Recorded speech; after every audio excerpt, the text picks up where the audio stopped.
Bismillahirrahmanirrahim. Alhamdulillah wassalatu wassalamu ala Rasulillah wa ala alihi wa ashabihi wa man walah. Wala haula wala quwata illa billah. Amma ba'd. Kita masih melanjutkan pembahasan dari Haqibah Fiqh Siyam wa Asrarihi, paket pembelajaran fikih puasa dan hikmah-hikmah serta rahasia-rahasia dalam puasa menurut atau sesuai dengan mazhab Syafi'i, yang ditulis oleh Syekh Asaduddin Al-Ayyubi rahimahullah hafizahullah wa hifdzan taman. Dan pembahasan kali ini kita memulai dari al-fitru fi nahari Ramadan, tentang orang yang tidak berpuasa di siang hari bulan Ramadan. Sebagaimana yang sudah kita ketahui bersama, bahwasanya hukum asal puasa Ramadan di siang harinya adalah wajib dan juga fardu bagi orang yang wajib melakukannya. Akan tetapi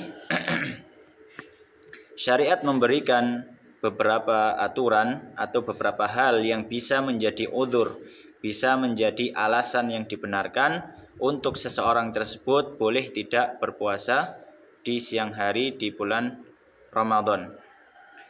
Di antaranya adalah apa yang akan disampaikan oleh musannif rahimahullah taala, di mana di sini beliau mengatakan man aftara fi nahari Ramadan, orang yang dia berbuka aftara atau tidak berpuasa fi nahari Ramadan di siang hari pada bulan Ramadan.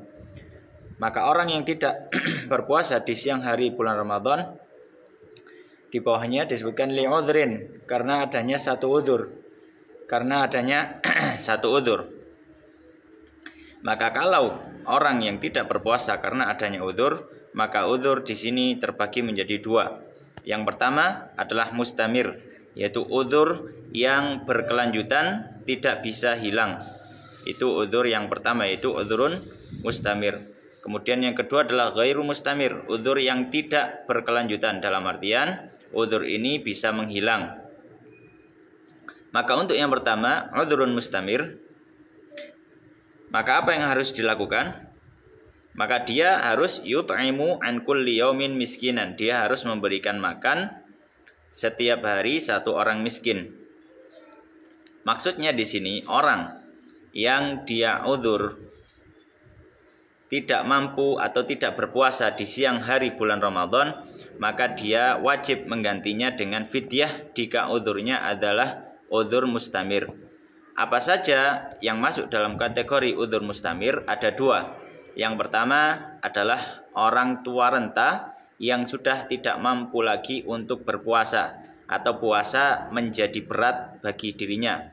Maka ini termasuk udzur mustamir, karena orang tua tidak bisa kembali muda. Kemudian yang kedua masuk dalam kategori udzur mustamir adalah orang yang sakit, yang tidak mungkin untuk berpuasa dan tidak mungkin diharapkan kesembuhannya secara medis. Maka ini termasuk udzur mustamir, termasuk udzur mustamir.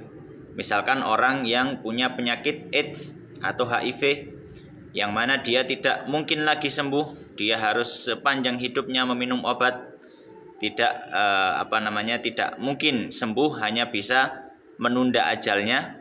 Maka orang semacam ini termasuk udzur mustamir kalau misalkan puasa menjadi berat bagi dirinya. Dalilnya apa? Dalilnya adalah firman Allah Subhanahu wa taala dalam Al-Qur'an, wa 'alal ladzina yutiqunahu fidyatun ta'amu miskin. Di mana dalam satu tafsirannya, versi tafsirannya, bahwasanya ayat ini tidak dihapus secara keseluruhan. Namun ayat ini masih berlaku, yaitu masalah fidyahnya berlaku untuk syekh kabir wa syekhah kabirah, untuk orang yang tua renta. Dan dikiaskan kepada orang yang tua renta, orang yang sakit dan tidak diharapkan atau tidak mungkin untuk disembuhkan. Maka orang yang semacam ini dia wajib membayar fidyah. Apa fidyahnya? Satu hari di bulan Ramadan diganti dengan memberikan bahan makanan pokok kepada satu orang miskin, yang mana satu orang miskin berhak mendapatkan satu mud bahan makanan pokok. Satu mud perkiraan kalau dengan takaran sekarang sekitar antara 600 sampai 700 gram bahan makanan pokok, baik beras ataupun yang semisalnya. Baik. Itu kalau uzurnya adalah uzur mustamir. Kalau uzurnya ghairu mustamir, uzurnya bisa menghilang. Maka di sini penjelasannya yaqdi ba'da Ramadan, maka dia harus mengqadha setelah bulan Ramadan. Dan orang-orang yang masuk dalam uzur mustamir atau hal-hal yang masuk dalam uzur ghairu mustamir hal-hal yang masuk dalam uzur yang bisa atau tidak berkelanjutan atau bisa bisa berhenti, di antaranya yang pertama adalah safar. Pertama adalah sakit yang masih bisa diharapkan kesembuhannya atau masih bisa sembuh menurut medis. Maka orang yang sakit di siang hari bulan Ramadan yang puasa menjadi berat atasnya, ya, maka diperbolehkan baginya untuk tidak berpuasa dengan syarat sakitnya adalah sakit yang memperberat dirinya untuk berpuasa. Kalau sakitnya tidak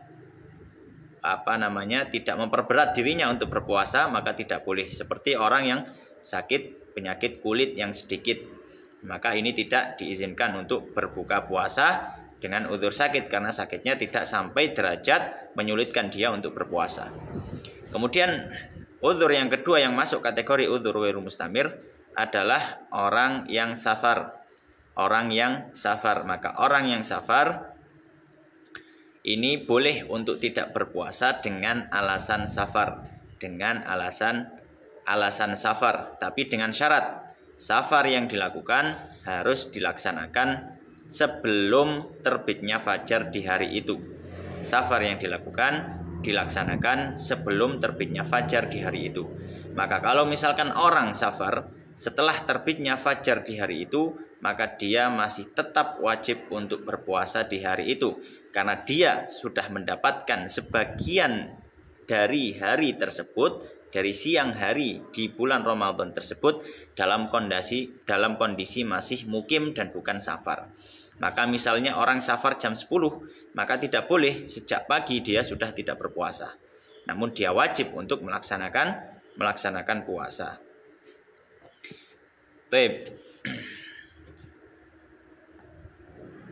Maka orang yang semacam ini, maka dia akan mengqadha setelah Ramadan. Dalilnya apa? Dalilnya adalah firman Allah Subhanahu wa taala, "Wa in kuntum marda aw 'ala safarin fa'iddatun min ayyamin ukhar."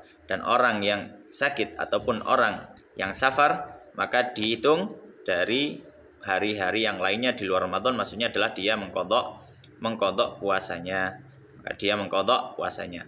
Termasuk juga uzur di sini, ya, adalah wanita yang haid. Ya. Maka wanita yang haid juga tidak berpuasa di siang hari bulan Ramadan, namun dia nanti akan menggantinya. Dan masuk dalam hukum haid juga nifas. Dalilnya apa? Dalilnya adalah hadis Aisyah radhiyallahu taala anha, ketika ada seorang yang bertanya kepada beliau, kenapa orang yang haid itu mengqadha salat, mengapa orang yang haid itu mengqadha puasa tapi tidak mengqadha salat? Maka Sayyidah Aisyah radhiyallahu taala anha menjawab, ya, kunna asabana dzalika fanu'maru biqada'is shaum wa la nu'maru biqada'is shalah. Kami juga mengalami haid seperti kamu pada zaman dahulu, namun kami diperintahkan untuk mengqadha puasa dan tidak diperintahkan untuk mengqadha salat. Baik. Kemudian di sini pembahasan berikutnya adalah orang yang tidak berpuasa tanpa adanya uzur. Kalau yang pertama tadi kita membahas orang yang tidak berpuasa pada siang hari bulan Ramadan dengan adanya uzur. Pembahasan berikutnya adalah al-fitru fi nahari Ramadan bi ghairi atau li ghairi udhrin, tanpa adanya uzur. Maka di sini disebutkan man aftara fi nahari Ramadan, orang yang tidak berpuasa di siang hari bulan Ramadan li ghairi udhrin, tanpa adanya uzur. Maka ini terbagi menjadi dua. Orang yang tidak berpuasa di bulan Ramadan tanpa adanya uzur syar'i, maka terbagi menjadi dua. Yang pertama, dia tidak berpuasa bil jima'i, dia membatalkan puasanya karena sebab jima'. Maka kalau orang yang melakukan jima' di siang hari bulan Ramadan dalam kondisi dia masih puasa, maka ada 3 hal yang harus dilakukan di sini. Yang pertama di situ disebutkan at-taubah. Yang pertama dia harus bertaubat kepada Allah Subhanahu wa taala. Dia harus bertaubat kepada Allah Subhanahu wa taala. Kemudian yang kedua, dia harus membayar kafarah. Wal kafaratu, dia harus membayar kafarah yang nanti akan kita sebutkan secara rinci. Kemudian yang ketiga, wal qada'u, dia harus mengqadha 1 hari tersebut. Jadi dia harus membayar kafarah plus dia juga harus mengqadha di hari tersebut. Dan tentu saja orang yang tidak berpuasa di bulan Ramadan secara sengaja tanpa adanya udzur, dia melakukan satu dosa. Dia melakukan satu dosa yang besar, yang khawatir bahwasanya dengan dosa tersebut Allah Subhanahu wa taala akan memasukkan dia ke dalam neraka. Baik. Kemudian di sini dijelaskan bahwasanya salah satu hal yang harus dilaksanakan kalau orang tidak berpuasa karena jima adalah membayar kafarah. Nah, membayar kafarah ini rinciannya bagaimana? Baik. Di sini dirinci ala rajul, ya, untuk laki-laki. Yang pertama ala rajul yang berwarna oranye itu. Ada penjelasan di situ ala rajul bagi laki-laki. Apa yang harus dilakukan bagi laki-laki dalam urusan kafarah jima?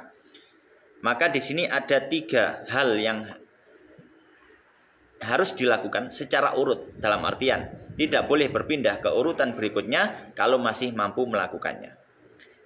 Maka yang pertama untuk membayar kafarah, dia harus itqu raqabatin salimatin minal uyubi. Dia harus membebaskan budak yang salimah, yang sehat, minal uyubi, dari aib-aib yang bisa mengurangi kualitas kinerja budak tersebut. Misalkan apa? Misalkan budak yang tidak memiliki tangan, maka ini tidak boleh digunakan untuk membayar kafarah, untuk dibebaskan untuk membayar kafarah. Kenapa? Karena budak yang tidak memiliki tangan, ini kinerjanya dalam kegiatan sehari-hari ini akan terganggu, ini termasuk aib. Ya. Tapi kalau misalkan penyakit atau aibnya itu adalah sesuatu yang tidak mengganggu kinerjanya, maka ini tetap sah digunakan sebagai kafarah jima. Misalkan apa?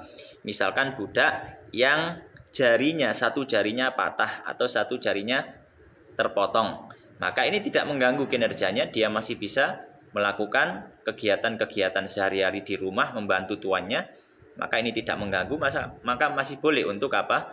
Untuk digunakan sebagai kafarah. Baik, kalau tidak ada, baru pilihan yang kedua, in lam yastati', jika tidak mampu, fa it'amu sittina miskina. Jika tidak mampu, maka dia memberikan memberikan makan kepada 60 orang miskin. Kepada 60 orang miskin. Maksudnya memberikan makan di sini bukan memberikan makanan siap saji, namun memberikan bahan makanan pokok. Memberikan bahan makanan pokok kepada 60 orang, dan setiap orang mendapatkan jatah 1 mud. Setiap orang mendapatkan jatah 1 mud, ya. Dan dalam kafarah jima harus 60 orang. Tidak boleh 60 dibagikan untuk 1 orang miskin saja atau 2 orang miskin saja. Untuk kafarah jima maka tidak diperbolehkan. Namun untuk membayar fidyah puasa yang lain boleh, misalkan 2 hari, 3 hari double diberikan kepada 1 orang miskin. Namun kalau untuk jima, sebagaimana disebutkan oleh para fuqaha, dia harus 60 orang miskin. 60 orang miskin. Jadi setiap orang miskin dikasih jatah sekitar 700 gram bahan makanan pokok. Dan tidak boleh makanan siap saji. Kemudian yang ketiga, kalau tidak mampu untuk memberi makan atau tidak mampu memberikan bayar fidyah, fa illam yajid, jika tidak mampu, fasiyamu syahraini mutatabi'aini, maka berpuasa selama 2 bulan mutatabi'aini berturut-turut. Berpuasa selama 2 bulan berturut-turut. Dan puasa selama 2 bulan berturut-turut ini tidak boleh terputus. Tidak boleh terputus. Kalau sampai terputus, maka dia harus mengulangi dari awal. Kalau sampai terputus di pertengahan, maka harus mengulangi dari awal. Kecuali kalau terputusnya karena sebab yang menghilangkan ahliyatus siam, ya, yang sebab tersebut menjadikan orang tersebut tidak masuk dalam kategori orang yang sah puasanya. Maka ini nanti setelah dia selesai, dia bisa melanjutkan puasanya, tidak harus mengurang dari awal. Misalnya apa? Misalkan dia menjadi gila. Maka orang yang gila ketika di tengah-tengah harus membayar kafarah jima, maka tidak dianggap putus, tapi masih bisa melanjutkan. Namun untuk uzur yang lain atau untuk alasan yang lain, yang mana dia masih sah untuk berpuasa, maka kalau dia membatalkan puasanya karena hal tersebut, meskipun dia uzur misalkan karena safar atau karena sakit, maka dia harus tetap mengulang dari awal puasanya. Baik, kemudian mungkin ada tambahan penjelasan. Kalau misalkan tidak mampu melakukan ketiga hal ini, maka bagaimana? Maka jawabannya, hukum kafarah masih tergantung pada dirinya. Dan kalau dia nantinya bisa, dia harus tetap membayarnya. Dan kalau tidak, maka urusannya dikembalikan kepada Allah Subhanahu wa Ta'ala. Jadi tidak gugur kewajiban membayar kafarah karena dia tidak mampu sama sekali. Kemudian untuk membayar kafarah tadi ala rajul itu semuanya dilakukan bagi si laki-laki. Bagaimana dengan si perempuan? Maka di sini disebutkan di hijau itu, di kolom yang hijau, la kafarata alal mar'ati, tidak ada kafarah bagi si wanita. Adapun pihak si wanita, maka dia tidak perlu membayar kafarah, dia hanya cukup bertaubat dan mengqadha puasanya sendiri. Dia tidak usah membayar kafarah.